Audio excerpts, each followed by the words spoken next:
paano mag-recruit, etc. Yung brain mo, magkakaroon ng panibagong wiring para doon sa pinag-aaralan mo. Until such time, it becomes automatic. Tingnan mo, di ba, pag nag-aaral ka ng typewriting, ang tagal nung una.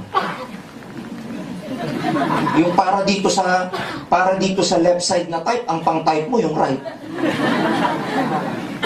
Pero, as time goes by, sa kaka-practice mo, nagiging, nakakabisado mo na yung keyboard. Until such time, kaya mo na mag-type. Until such time, hindi mo na tinitignan yung keyboard, yung tinitype mo na tinitignan mo.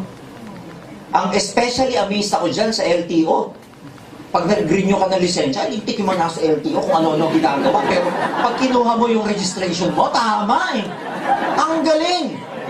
O ano-ano ginagawa niya habang nagtatype. Galing. Pero amazingly, paano nila nagagawa yun? Kasi it becomes automatic already. Kasi nga, yung brain, gumawa siya ng panibagong wiring for that until such time, it becomes automatic. Ganun din sa aim. Sa kaka-training mo, tapos sa kaka-invite mo, darating ang panahon, it becomes automatic to invite. Na kahit katabi mo sa jeep, nire-recruit mo. It becomes automatic. Dati natatakot ka pa eh. Dati alisin mo pa yung relo mo para lang may matanong ka nung oras na kaya, para may opening ka. Pero pagka natuto ka, kapal na ng mukha mo, kahit ano na ginagawa nung kahit ano na yung ginagawa ng katabi mo, nire-recruit mo.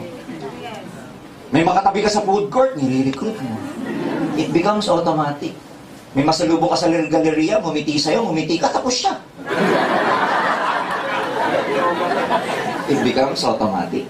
Ang lahat ng bagay, scientifically explained, lahat ng bagay sa una lang mahirap. Kaya kung mahirapan ka sa aim, it's okay, bago ka pa lang eh. Ang gusto ng Pilipino, madali agad sa una. Hindi pwede.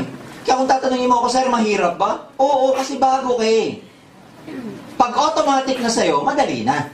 Pero bago maging automatic, hirap muna. Ang hirap.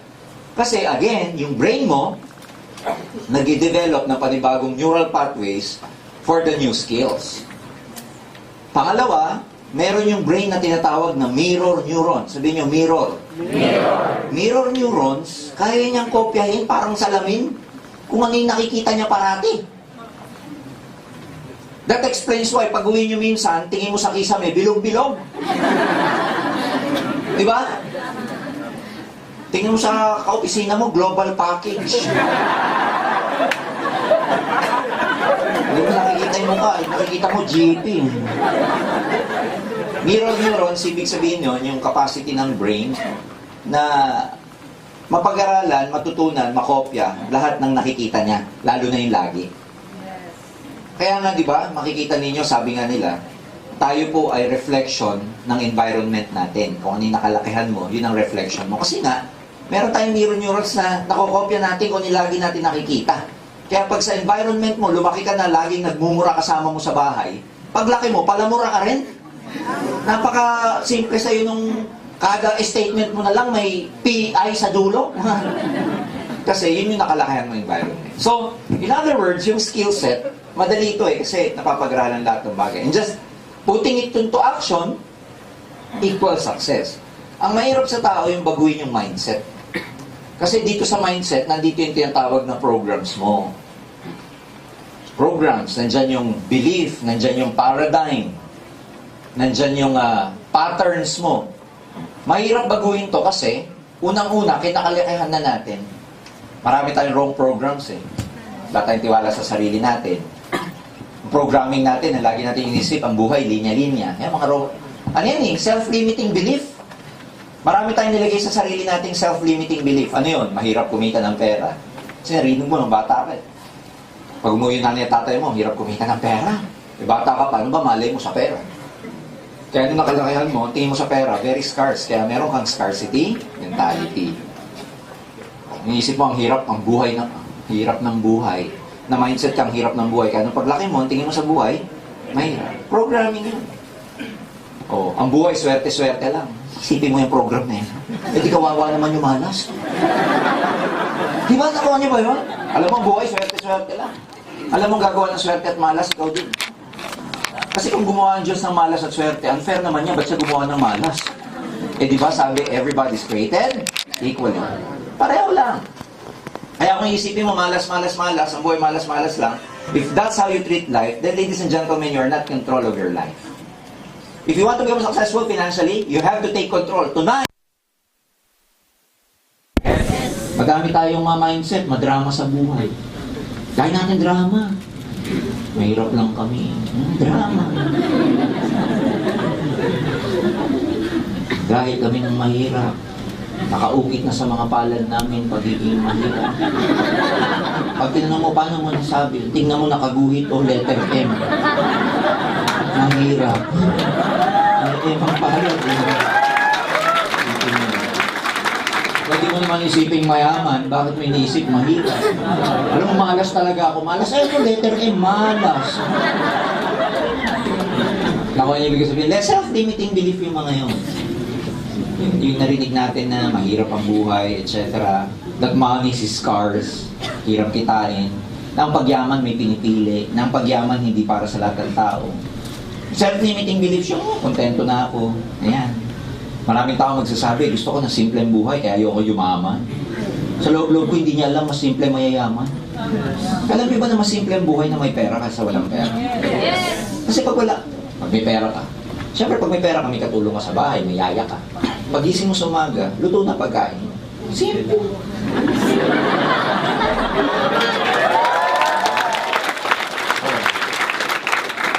Pag wala kang yaya, pagising mo, ikaw pa magluluto. Komplikado. Pag may pera ka, tuition ng mga bata, cash. Simple. Pag wala kang pera, promissory, no? Tama, mali? Pag wala kang pera, maghihintay ka ng sale bago mamili. Eh pag dumating ka sa sale, Mega Mall, Galleria, pag dumating ka, hapon na, sa 3-day sale, yung size ng sapatos mo, ubus na. Komplikado. Pag may pera, kahit di sale, mamimili ka. Pag wala kang pera, pag may pera ka, masakit likod mo, pamassage ka, daming spine. Pag wala kang pera, tiisin mo na lang. Komplikado. Are you getting me? Maraming nagpapahirap sa Pilipino dahil sa mindset. Mindset natin, ang hirap ng Pilipinas. Alam niyo ba kung ano nangyayari sa atin? Meron tinatawag na massive consciousness. Kung ano yung consciousness ng karamihang tao, yun ang nangyayari sa bansa natin. That's why kung ang massive consciousness is mahirap ang buhay dito, walang pera sa Pilipinas, magiging OFW, wala nang pag-asa Pilipino, ay traffic, grabe, mga politician magnanakaw. Kung ano yung inisip mo, yun ang na-attract mo eh. Eh pare-pareho tayo ng iniisip tungkol sa gobyerno. So pare-pareho tayo nagpapalubog sa bansa natin. So ang tawag doon, massive or general consciousness. So papalitan mo yung mindset mo because for success to happen, change must happen first. Otherwise, hindi mangyayari yung success. If you want to change your life, if you continue what you've been doing, and if you never change that, guess what? You will have the same life over and over again. Kaya nga sabi nila, di ba? Ang laging sinasabi sa success, di ba? If I do what I always do, I will always get what I've always got. So you have to change. Kaya, baguhin mo. Kung dati napaka-negative mo, gagawin mo ng positive yung sarili mo. Kung dati hindi ka friendly, you have to be friendly. Kung dati wala kang tiwala sa sarili mo, start having the trust and confidence about yourself. Kung dati mahihain ka, start gaining that confidence to talk to people. Kung dati lagi mong pinuput down yung sarili mo, this time hindi na pwede. Kung nakikita mo dati mahirap ang buhay, no. Dapat i-change mo na yung mindset mo. Masarap ang buhay. Kasi kung iniisip mo lagi mahirap ang buhay, ang ibabato sa'yo, puro hirap. Pero pag iniisip mo may pag-asa, masaya, abundant, yan ang mangyayari sa'yo. If you think of disease every day, magkakasakit ka. Subukan mo, 10 days lang, isipin mo, may cancer ako, may cancer. Isipin mo yun, 10 days lang. Okay, everyday, pagising mo sa umaga, i-recite mo to. Ano na naman kayang kamalasan ng mangyayari sa akin? Do you think ano mangyayari sa akin? So, ikaw ang creator ng buhay mo. Ikaw ang naggumagawa ng buhay natin. Kaya, papalitan mo muna tong mindset kasi maraming mali dyan eh. Mahirap yan kasi unang-una, yun yung kinalakihan natin. Yun yung narinig natin. Hindi ka naman pwede makapili ng parents mo. Di ba? Diba, pag nagkakamali ka ng bata, bobo, may bata ka pa. Lalo na pag bata ka, tapos personal authority nagsabi sa'yo, wala ka pang filtering mechanism para tanggapin o hindi. Tanggap lang lahat yun, hindi mo ma-reject. May nasabi, nagkamali ka, bobo. Pagdating mo sa school, nasabi ako pa ng teacher, tanga, bobo na, tanga. Nakuha niya ibig sabihin? Yes! Kaya lumalaki na ang daming mga program. Ang mind para siyang computer. Kung ano yung na-install sa kanya, ganun siya lumakad. Ang tawag doon program. Karamihan ng program may virus. Kinokorrupt. Kaya ang swerte nyo, nasa AIM Global kayo kasi nare-reformat ang utak.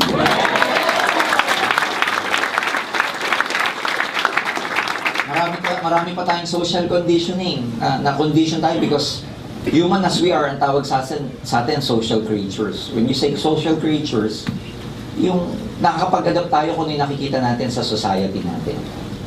So, we're social creatures ang tawag. Kaya maraming tinatawag na herd mentality. Yung herd mentality, kung ano yung nakita mong ginagawa ng karamihang tao, gagayahin mo din. Herd, ibig sabihin, H-E-R-D. General herd. Parang pag nanonood kayo ng Discovery Channel, for example, makikita niyo yung mga buffalo o yung mga wilder beasts. When they go to one direction, makikita mo thousands of them go to one direction. Pag tinanong mo yung mga nasa likod, ba't ka dyan tumatakbo? Kung nagsasalita lang yun, ano sasabihin? Doon papunta lahat eh. Kaya dito rin ako. Nakuha niyo? They do not have the mind of their own anymore. Why? They just follow what is the herd. Pag may nakita kang pa isa-isa, padala-dalawang buffalo na nawawala sa direksyon, ano sasabihin mo? Ay, kawawa. Ay, nawawala. O kaya, ay, tanga. Tama mali. O kaya sasabihin mo, ay, naku, yan ang pagkain ng lion mamaya. Kasi nag-iwanan sila. Ganun din. Ikaw, pag may ginawa kang kakaiba, sa ginagawa ng traditional, mali ka. Ang general herd, pag graduate, go to school, get good grades, and go look for a good job. Trabaho. OFW. Pag nag-networking ka, kalaban mo lahat. Sabihin sa'yo nung iba, ay, tanga. Kasi naiiba ka eh. Kasi lahat, iisa direksyon, ikaw, nag-networking, ay, baliw. Nagpauto. Nagpa-brainwash. Ay, mukhang pera. Ay, nababaliw na siya. Pag hindi mo sinunod yung karamihan, ikaw ang mali. Ang tawag doon, herd mentality. That explains why kalaban mo lahat pag nag-networking ka. Kasi ang tradisyon, hindi networking eh. Ang tradisyon, trabaho. Nag-network ka. Pero let me tell you this, not because everybody is doing it, it is the right thing to do. For all you know, iniba mo, pero ikaw ang tama pala ang direksyon. Herd mentality. Yung iba natatakot sa hirap. Ang mindset ng mga successful na tao, ladies and gentlemen, kasama ang sacrifice, kasama ang challenges sa pag-asenso. Ang mindset ng maraming tao, dapat umasenso kahit walang challenges. Hindi pwede mangyari yun. Kaya kung dito nahihirapan ka, it's normal. Hindi abnormal ang nahihirapan. Yung iba kasi ganito. Ito, kasama sa mindset ng maraming Pinoy. Napakahilig sa sign. Lord, pang 3 months na ako, Lord, na wala pa akong kita. Sign yan, sign. Yung iba, pag di pa ako may tawan pa, yung sign yan. Ang hilig sa sign. Alam mo, ikaw ang gagawa ng buhay mo. Walang ibang tao. Sabi nga nila, you cannot get someone to do your push-ups for you. Gusto mo magpalaki ng chest mo, ikaw mag-push up. Huwag kang kukuha ng push-up ka nga para lumaki itong dibdib ko, bro. Push-up ka nga. Tonight, you will have to take charge of your life. Many of us has been passenger throughout our lives. You let others take control of you. You let your emotions control of you. Di ba may kwento dyan, yung sasakyan? Kasama yung family, they traveled to Baguio. Unfortunately, on the way to Baguio, they had an accident, tapos nahulog yung sasakyan nila sa bangin, sa ravine. Ang naiwan lang na nabuhay, yung unggoy na pet nila. Lahat patay. In-interview yung unggoy. What happened? Hindi nakakapag-interpret. Sabi ng unggoy, yung ano daw, daldal ng daldal. Kaya, ibig sabihin, yung lalaki, yung ano daw, yung lalaki, tsaka yung asawa niya, kaya nag-aaway. Namatay. Yung mga anak, anong ginagawa? Mga anak daw, tulog. Ikaw, anong ginagawa mo? Sabi sa unggoy. Yung unggoy, siya pala nagda-drive. Kaya na-aksidente.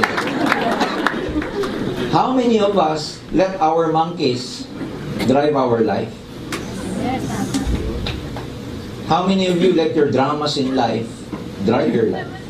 How many of you let your emotions drive your life?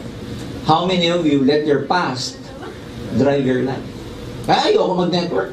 Wala namang nangyari sa akin dyan dati. Ayoko na mag-boyfriend. Niwan naman ako dati.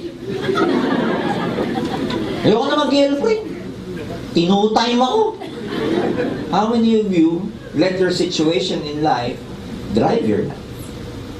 Tonight, you will have to make a decision to let go of those things that no longer serve you. Palitan mo yung mindset mo, lahat ng bagay, kasama tao dyan, na hindi na nakakatulong sa'yo, makipag-break ka na sa kanya. Sabihin mo sa drama mo ngayon, break na tayo. Kaya lang mga Pilipino, tagal mag-move on. Kahit sa emotions, mag-on, mag-MU, mga mag-on. Tagal mag-break. Pag nag-break, sabihin ng isa, di ko kaya. May mas malala. Mamamatay ako. Yan ang alam mo kung ano yan? Resulta yan ang kakapanood nung yung sana bukas pa kahapon. Ang hirap intindihin nun, sana bukas pa ang kahapon. Malaman kung ano nangyari doon. Title pa lang, ang gulo na eh. Ako ang ibig ko sabihin, ang hirap mo mag-move on. Meron kang prospect. Ayaw nung networking. Ayaw nung aim. Nagtalikuran kayo, babay na. Siya makatatlong hakbang pa lang, malayo na sa'yo. Hindi ka na iniisip nun. Ikaw nasa jeep ka na. Nakaganyan ka, oh.